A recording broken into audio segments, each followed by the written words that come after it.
La contracción del ventrículo izquierdo genera la presión sanguínea sistémica de una forma cíclica. Cuando la presión sanguínea dentro del ventrículo es mayor a la de la aorta, la válvula aórtica se abre y la sangre es expulsada. Durante la diástole, el ventrículo se relaja y cuando la presión en la aorta es mayor a la del ventrículo, la válvula aórtica se cierra. Esto sucede en la muesca dícrota. Cuando la presión disminuye en el ventrículo, esta se mantiene en la aorta. Lo que medimos es la presión aórtica máxima, que representa la presión sistólica, y la mínima es la presión diastólica. La presión del pulso es la diferencia entre la presión sistólica y la diastólica. La presión del pulso se eleva cuando la presión sistólica se incrementa, o cuando la presión diastólica disminuye, o cuando se presentan ambos casos.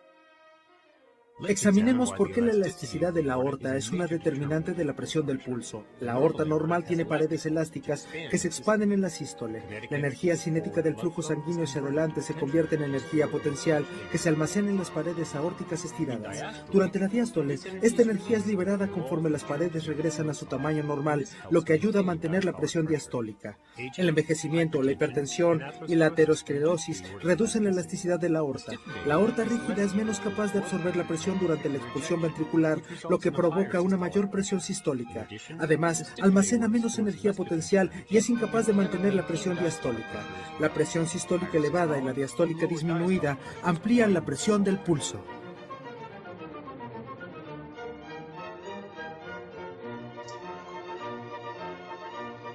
¿Cómo medir el pulso? Necesitamos papel y bolígrafo y cronómetro. La onda de pulso es la expansión o distensión de la arteria como consecuencia del paso de la sangre bombeada por el corazón. Esta se palpa manualmente usando los dedos medio e índice.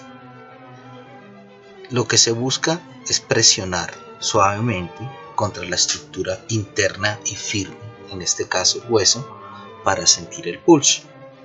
Vamos a utilizar los dos dedos medio e índice y palpar en la cara anterior y lateral de las muñecas, entre el tendón del músculo flexor radial del carpo y la apófisis estiloides del radio, y vamos a percibir las ondas de pulso.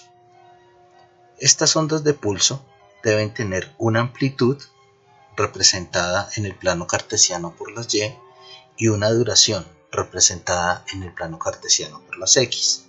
La frecuencia corresponde al número de ondas por minuto. Para que nuestra onda de pulso sea acorde con la presión arterial, es necesario que el pulso sea tomado a la misma altura del corazón, es decir, la muñeca y el miembro superior deben estar a la misma altura del corazón.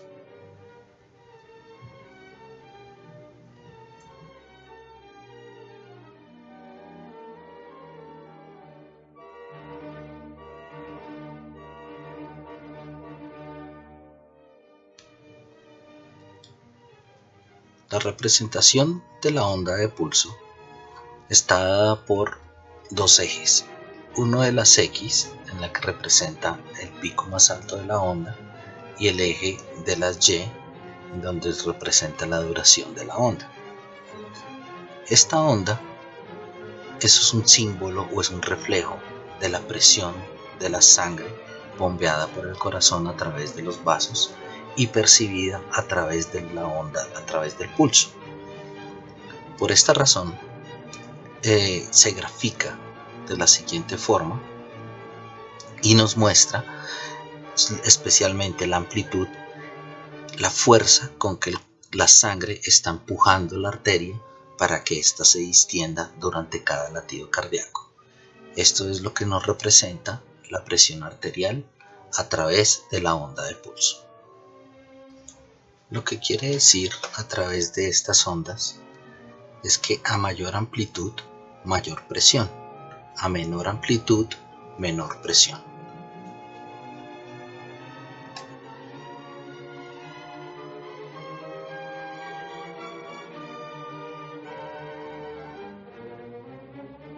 El día de hoy vamos a describir el protocolo para la toma correcta de la presión arterial. Preparación del sujeto y colocación del manguito.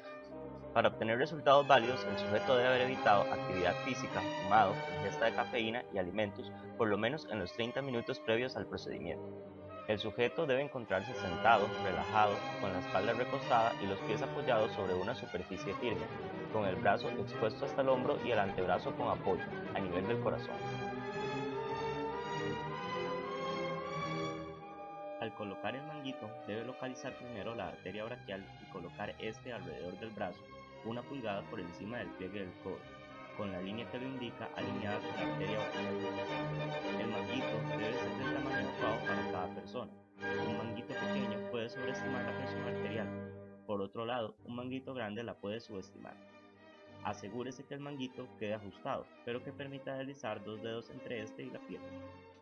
Tome la pera con la mano derecha. Con los dedos 1 y 2 manipule la válvula de escape.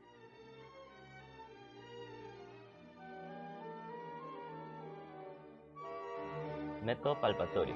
Con este método se puede medir únicamente la presión arterial sistólica y se realiza con el fin de evitar una sobreinsuflación del manguito y así evitar incomodidad al sujeto.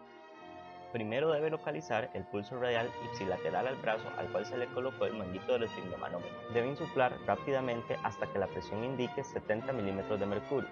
Luego, continúe insuflando lentamente a razón de 10 milímetros de mercurio cada 2 segundos hasta que el pulso no sea percibido.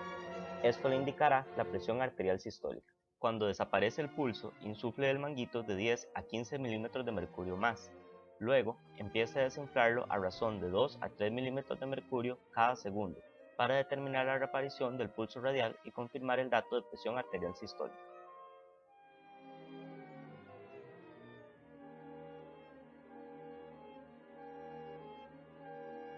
Método auscultatorio. Colóquese el estetoscopio en la posición correcta. Las olivas deben ir posicionadas en ambos conductos auditivos en sentido postero-anterior. Coloque la membrana del estetoscopio sobre la trayectoria de la arteria braquial, a nivel del pliegue del codo. Nunca la coloque debajo del manguito. Debe aplicar suficiente presión para obtener ruidos nítidos pero sin producir compresión de la arteria. Insufle rápidamente el manguito hasta que indique una presión de 20 a 30 milímetros de mercurio por encima de la presión arterial sistólica determinada por el método palpatorio. Después de esto, el manguito debe ser desinflado a razón de 2 a 3 milímetros de mercurio por segundo. Mientras desinfla, debe escuchar atentamente las 5 fases de los ruidos de corescope.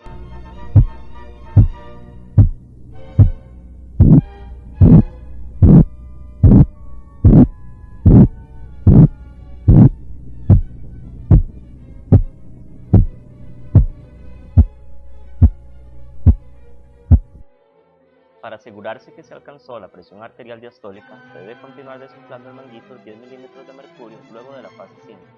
Después de esto, debe desinflar rápidamente el manguito hasta llevarlo a 0. Como vimos anteriormente, la toma de la presión arterial involucra una técnica adecuada hecha por un examinador experimentado y una interpretación adecuada de la presión arterial. En las siguientes gráficas vamos a representar la toma de presión arterial a través de un software conocido como LabChart. En el primer canal observamos una línea roja que corresponde a la presión arterial.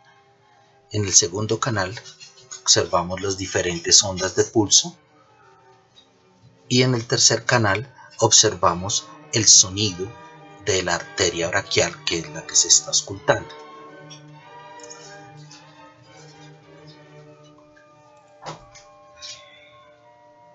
Una vez empezamos a insuflar el manguito, vamos a ver una representación, una elevación de la línea roja que corresponde a un aumento de la presión arterial hasta que se genera el colapso de la arteria radial. Una vez se ha generado el colapso de la arteria braquial, desaparece las ondas de pulso y a su vez desaparece el sonido cardíaco o el sonido de la arteria a paso a través de los vasos sanguíneos. Una vez se empieza a desinflar el manguito a razón de 2 o 3 milímetros de mercurio por segundo, llega un punto donde aparece o reaparece nuevamente las ondas de pulso y a su vez reaparece el sonido del paso de la sangre a través de estas ondas. Este valor corresponde a la presión arterial sistólica. Una vez se grafican, como se ve en la parte inferior, los ruidos de Korkov, estos ruidos de Korkov, el último ruido de Korkov corresponde a la presión arterial diastólica. Entonces, lo que podemos ver a través de estas gráficas es la relación que tiene la onda de pulso con la presión arterial. Si por supuesto hay cambios de presión arterial, por supuesto va a existir cambios en el tamaño y amplitud de la onda de pulso. Si hay una disminución de la presión arterial, va a existir una disminución del tamaño y de la onda de pulso.